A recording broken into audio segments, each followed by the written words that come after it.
Alright guys, it's time for another prospect update, and today we're going to take a look at the performance of Josh Brook, who has been really heating up lately with the Laval Rocket, and also we'll take a look at some of his backstory and what led him to being drafted by the Habs. But before we dive into it, if you guys like these kind of videos and you're a Habs fan like me, or just a hockey fan in general, please consider hitting that subscribe button as I upload hockey content daily. So Josh Brook was drafted in the second round, 56th overall in the 2017 NHL draft by our beloved Habs. As you can see in his statistics, the man went on a rampage right after his draft as Brook managed to pile up 75 points in just 59 games in the OHL. Yeah, a freaking beast of a defenseman in the O, and a really dramatic increase in his production compared to his previous years, of course. So Marc Bergevin and his drafting team were definitely doing the happy dance behind the scenes here, that's for sure. Now, then came the time Brook would take the next step in his career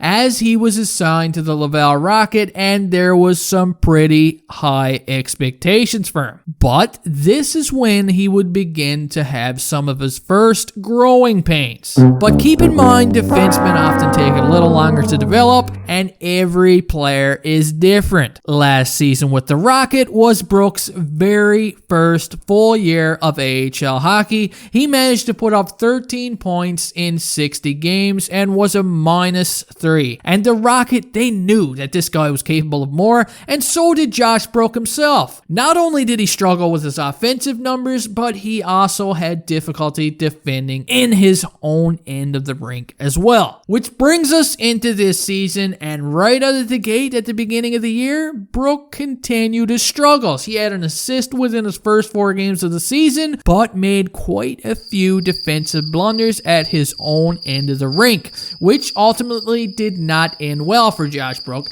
as head coach Joel Bouchard decided to let him sit a couple of games and let him watch from the press box. Man, Bouchard is good. I don't know, I question a lot of his moves, but they always turn out to be good. He's kind of like the dog whisperer, except he's the prospect whisperer. Because this really seemed to light a spark under the ass of Brook, who would then hit the ice in his next game looking much more engaged at both ends of the ice, which leads us up to today. Brook now has 12 points in 20 games played and is a +9, and he's finally starting to show a glimpse of how he looked back in the OHL, but now as an AHL player, which is a significant jump in his development. Many people questioned Bouchard's decision at the time of the benching, but like we just mentioned, as of right now, it is looking like a very nice coaching decision. This is a coach that knows how to get the most out of every guy on his team right now. So if we did some math and found the average of how Brook's points would translate in an 80-game season, he would be on pace for about 48 points, which would be incredible for a 21-year-old defensive prospect. And keep in mind, Brook is also a right-handed shot, which is something that has been lacking for defensemen prospects